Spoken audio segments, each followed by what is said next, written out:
Language acquisition. Okay.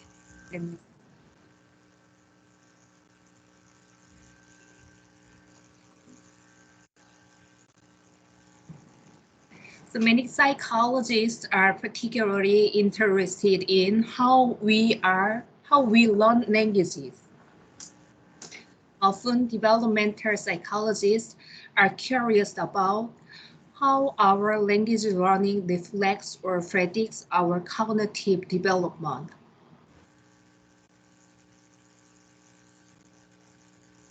These studies show that while babies are learning very different languages, they progress through the same basic stages in order to master the language. First, if you have ever been around babies, you know that babies babble. This is often cute, and it is the first stage of language acquisition that occurs about 4 months of age. The babbling stage appears to be innate. Even babies born completely deaf go through the babbling stage. A baby's babble represents experimentation with phenomena. They are learning what sounds they are capable of producing. Babies in this stage are capable of producing any phenomenon from any language in the world. So while you may not be able to roll your R's, your infant sister can. As language acquisition progresses, we retain the ability to produce phenomenon from our primary language or languages and lose the ability to make some other phenomena. This is one reason why learning more than one language starting at infancy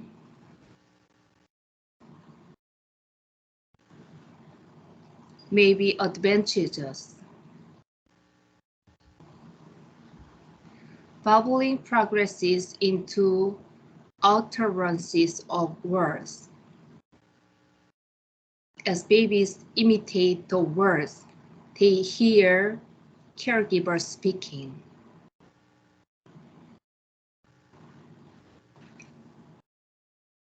The time during which baby is speaking in single words is sometimes called holoprestic stage or one-word stage. This usually happens around their first birthday.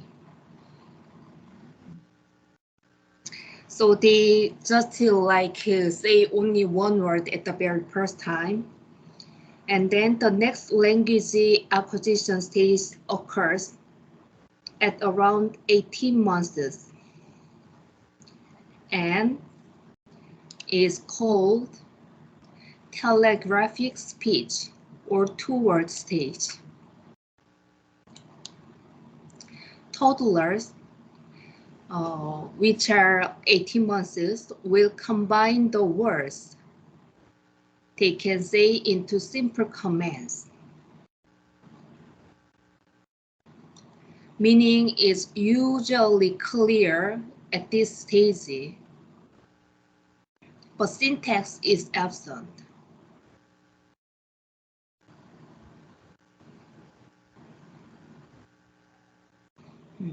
Syntax is absent. When your little brother shouts, "No book, movie," you know that he means, I do not wish to read a book at this time. I would prefer to watch a movie. So they just said only just two more words, and there's no sentence. Children begin to learn grammar and syntax.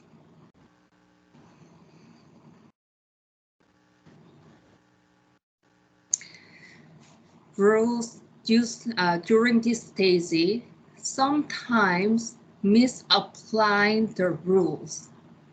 For example, they might learn then adding the suffix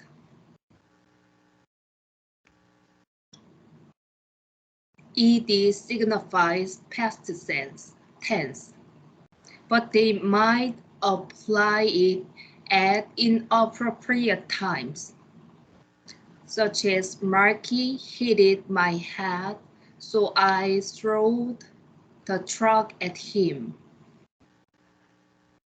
Children gradually increase their abilities to combine words in proper syntax. If these uses are modeled for them, this misapplication of grammar rules is called overgeneralization or overregularization.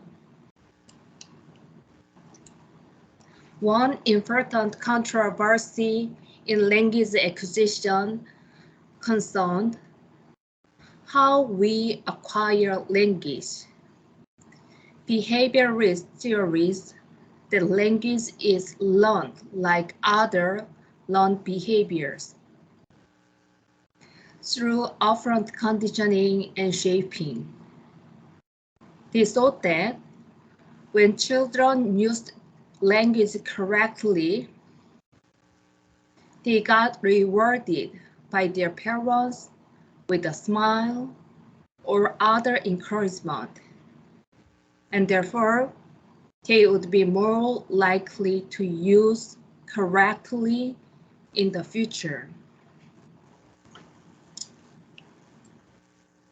More recently, cognitive psychologists challenged this theory. They point out the amazing number of words and language rules learned by children without explicit instruction by parents. Researcher Noam Chomsky theorized that humans are born with a language acquisition device, the ability to learn a language rapidly as children.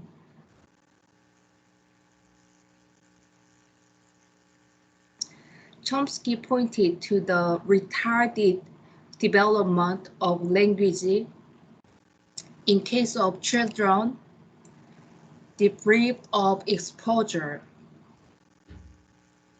to language during childhood.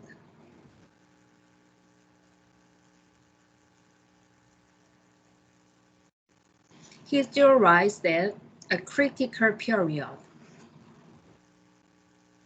a window of opportunity during which we must learn a skill or our development will permanently suffer.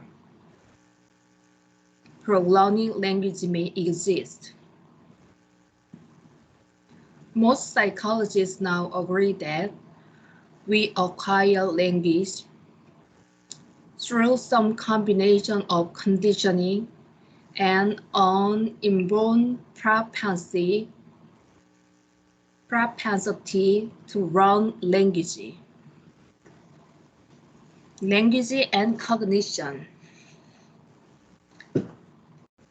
If language is central to the way we think, how does it influence what we are able to think about? Psychologist Benjamin Wolf theorized that the language we use might control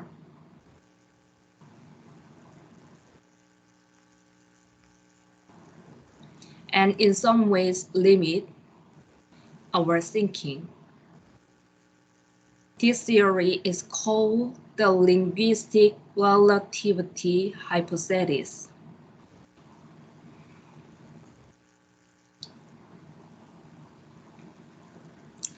Many studies demonstrate the effect of labeling on how we think about people, objects, or ideas.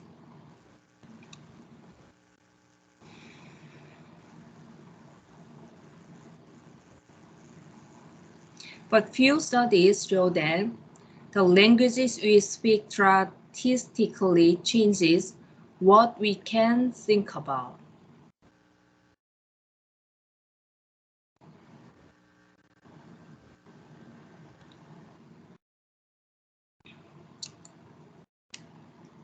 And thinking and creativity. Describing thought. Trying to describe thought is problematic.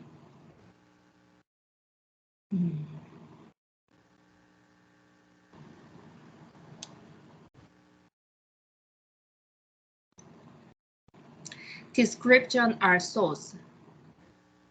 So we are attempting to describe thought using thought itself. A global, all-inclusive definition of thought is difficult. But psychologists try to define types or categories of thought.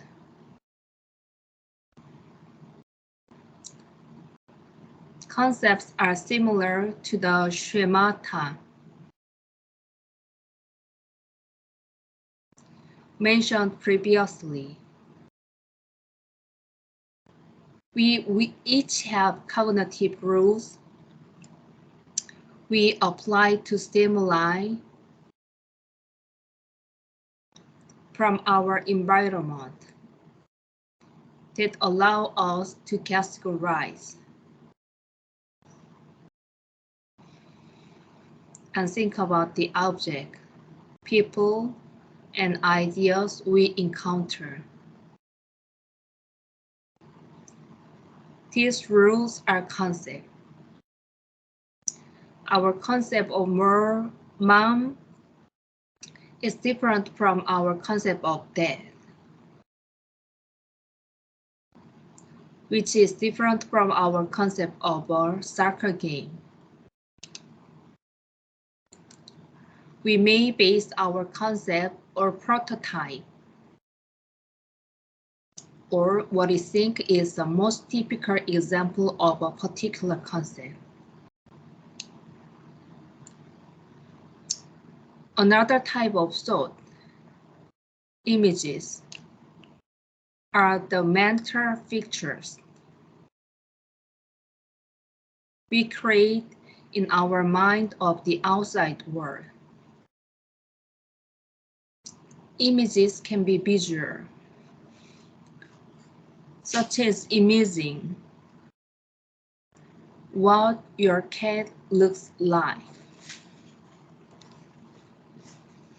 However, images can also be auditory,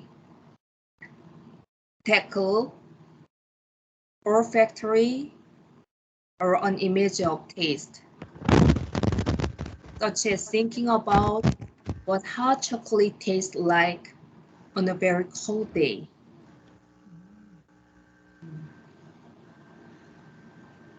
And problem solving.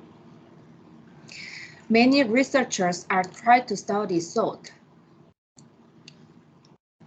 by examining the result of thinking. Researchers can ask participants to solve problems and then investigate how the solution were reached.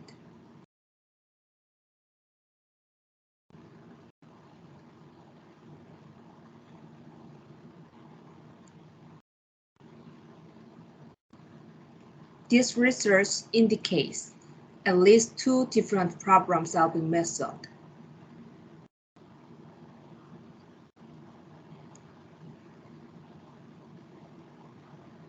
We commonly use and some traps to avoid when solving a problem.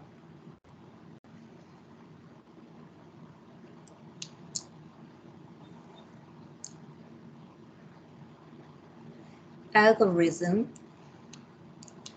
One way to solve a problem is to try every possible solution.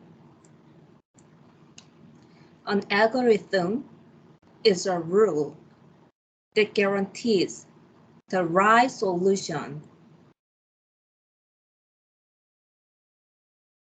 by using a formula or other footprint method. If you are trying to guess a computer,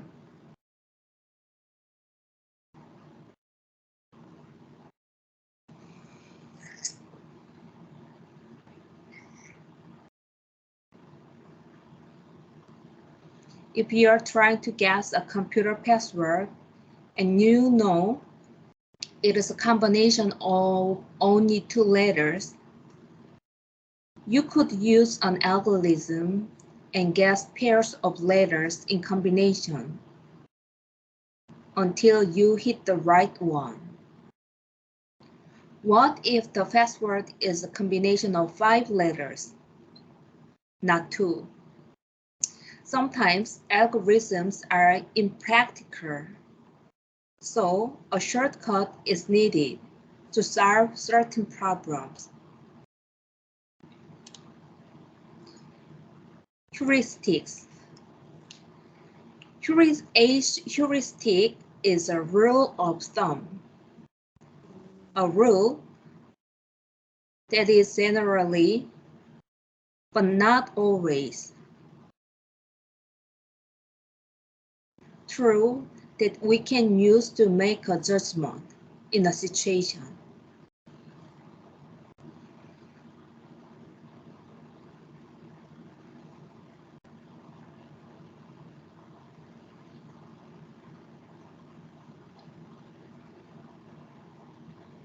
For example, if you are trying to guess the password mentioned previously,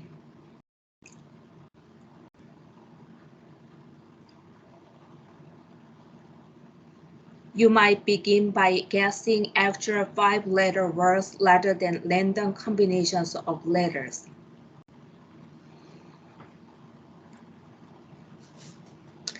The password might be a meaningless combination of letters. But you know that passwords are most often actual words. This heuristic limits the possible combination of dramatically. The following shows 2 specific examples of heuristics. Availability heuristic. Judging a situation based on examples of similar situation.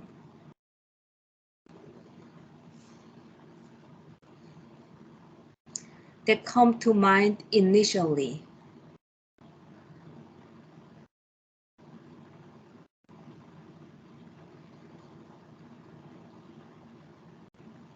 This heuristic might lead to incorrect conclusions.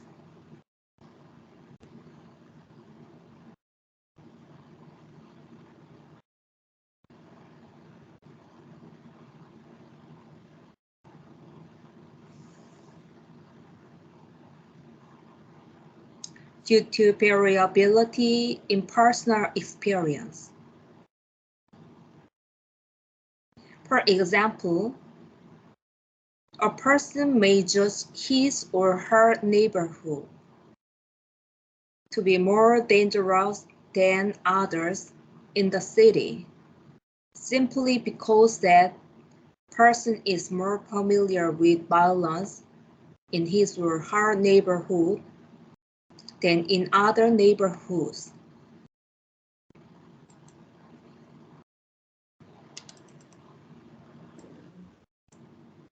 And second kind of representativeness heuristic. Judging a situation based on how similar the aspects are to prototypes the person holds in his or her mind. For example, a person might judge a young person more likely to commit suicide because of a prototype of the depressed adolescent when, in fact, suicide rates are not higher in younger populations.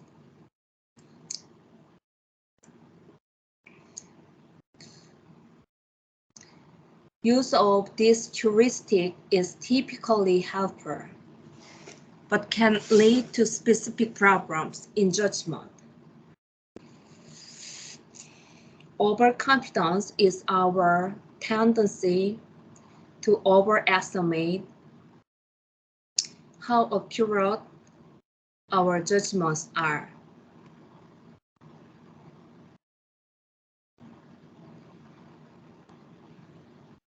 How confident we are in a judgment is not a good indicator of whether or not we are right.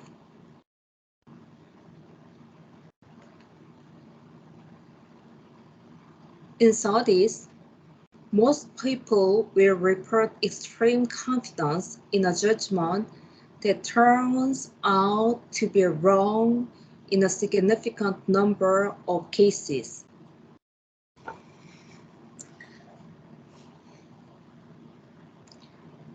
Two concepts closely related to overconfidence are belief bias and belief perseverance. Both of these concepts concern our tendency not to change our belief.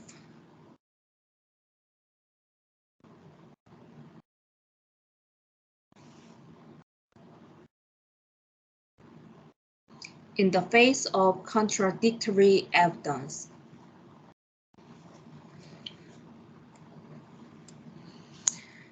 Belief bias occurs when we make illogical conclusions.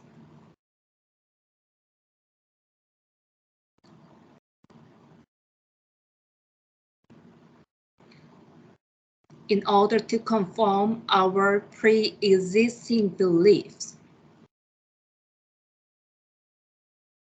Belief perseverance refers to our tendency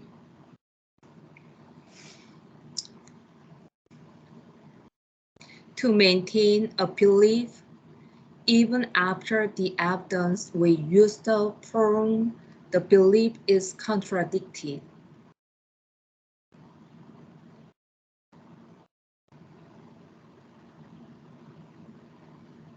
Overall, this concept demonstrates that humans are generally more confident in our beliefs than we should be. And we often stick with our belief even when presented with evidence that disproves them.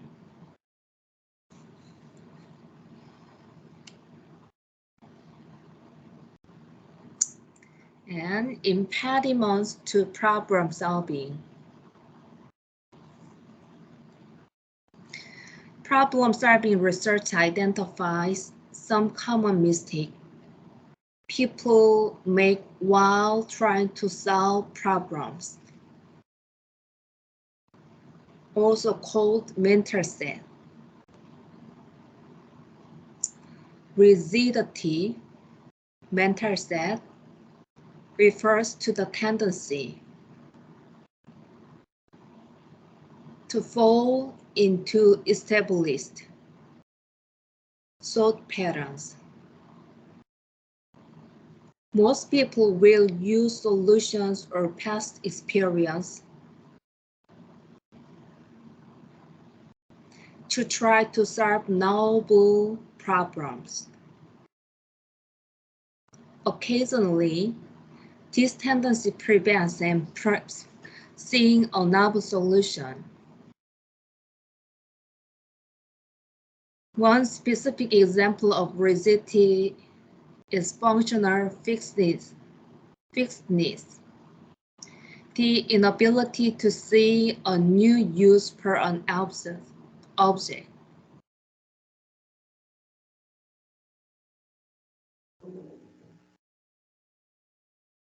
One of my students recently got his car stuck up to the axles in mud. Our attempts to fool him out failed until another student pointed that out. We could use the car jack to raise the car and put planks under the tires. Most of us thought of the jack only as a tool to help with a flat tire, not getting a car out of the mud. Another common trap in problem solving is not breaking the problem into parts. Studies show that good problem solvers identify sub-goals.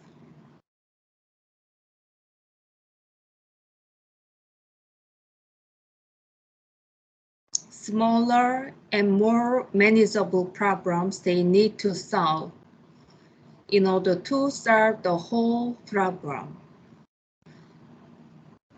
Tackling the problem in these smaller parts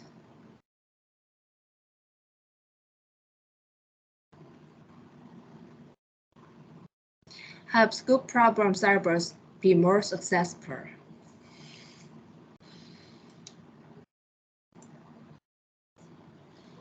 Another obstacle to successful problem solving is confirmation bias.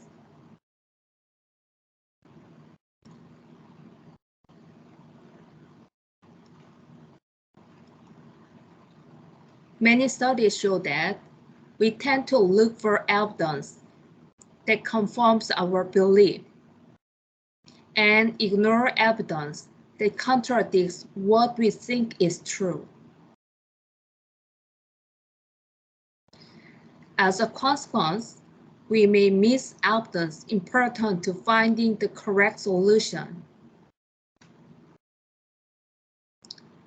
For example, when I prepare my students for the AP test, I may emphasize studying techniques or information that I'm familiar with and think are very important. What I think is important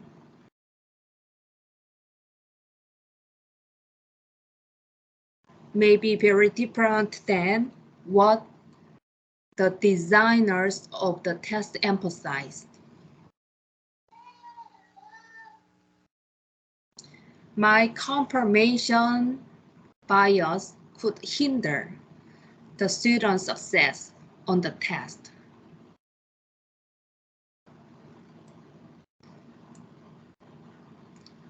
Do you understand this one?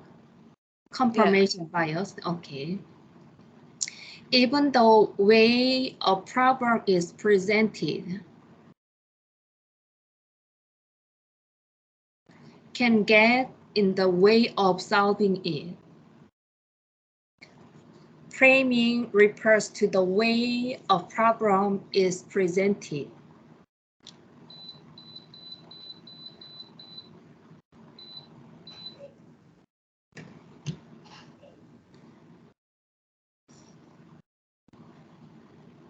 Presentation can drastically change the way we view a problem or an issue. If I tell my students, the majority of my students have been able to solve this logic problem, they would most likely feel confident and not expect much of a challenge.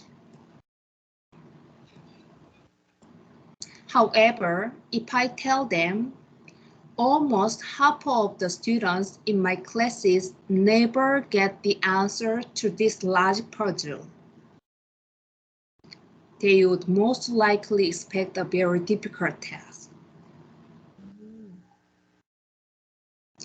In both cases, I'm really telling them that 51% of the students can solve the logic problem, but the way I frame the task changes their expectation and possibly their ability to solve the problem. Researchers must be careful about unintentionally framing questions in ways that might influence participants in their studies.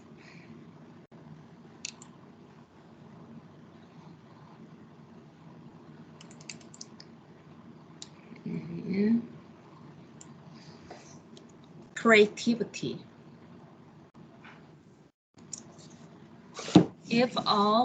If you thought defining thought was tough,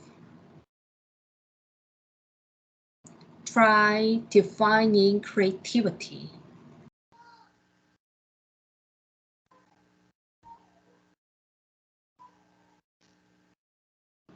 The concept of itself resists categorization. Again,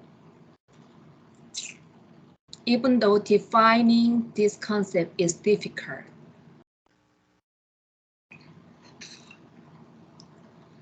researchers have investigated definable aspects of creativity.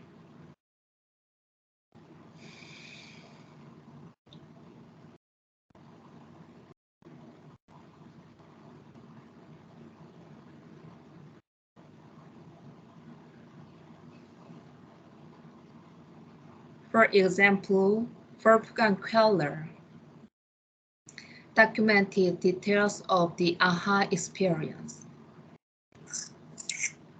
by observing a group of chimpanzees as they generated original solutions.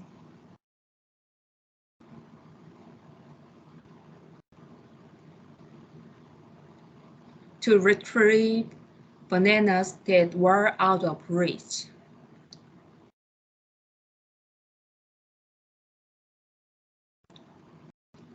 Researchers investigating creative thinking find little correlation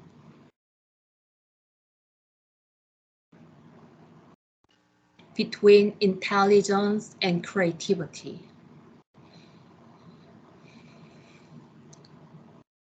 Studies show that while we may agree in general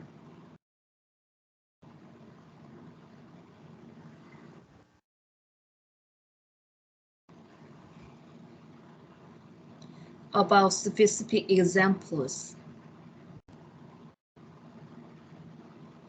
that demonstrate creativity.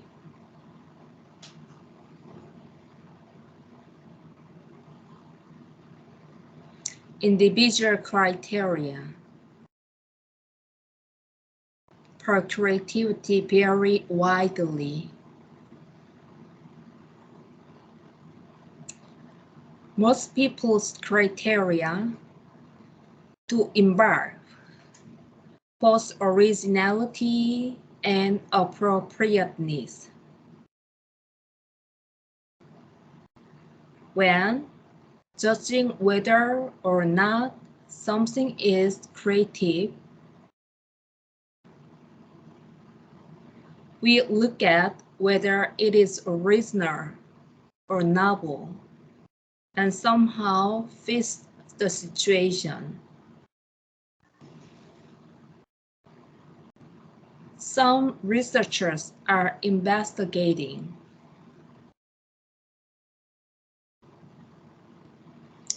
the distinctions between convergent thinking,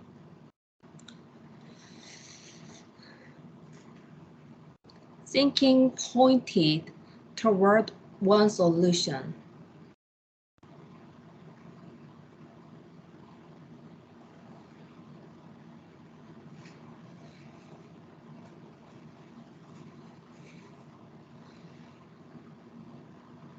and divergent thinking.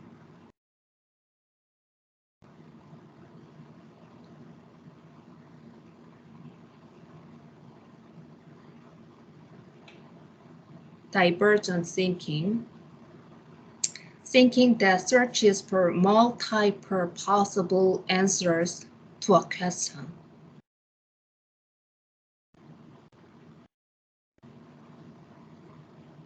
Divergent thinking is more closely associated with creativity.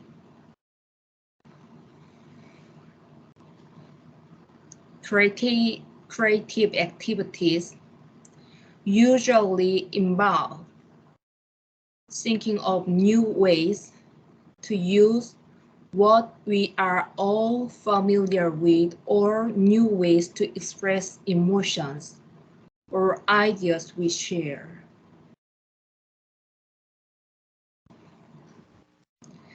Painting by the numbers is convergent thinking.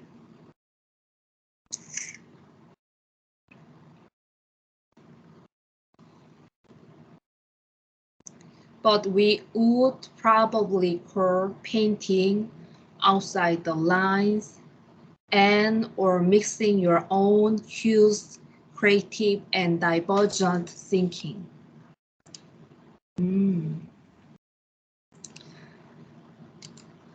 So up to now, we discussed about cognition. So do you have any question about the cognition part? I don't have any questions so far. It's really interesting, especially the creativity. Yeah, and the language acquisition as well. So Yeah, that's right. yeah, we will continue tomorrow on motivation and emotion. Okay, so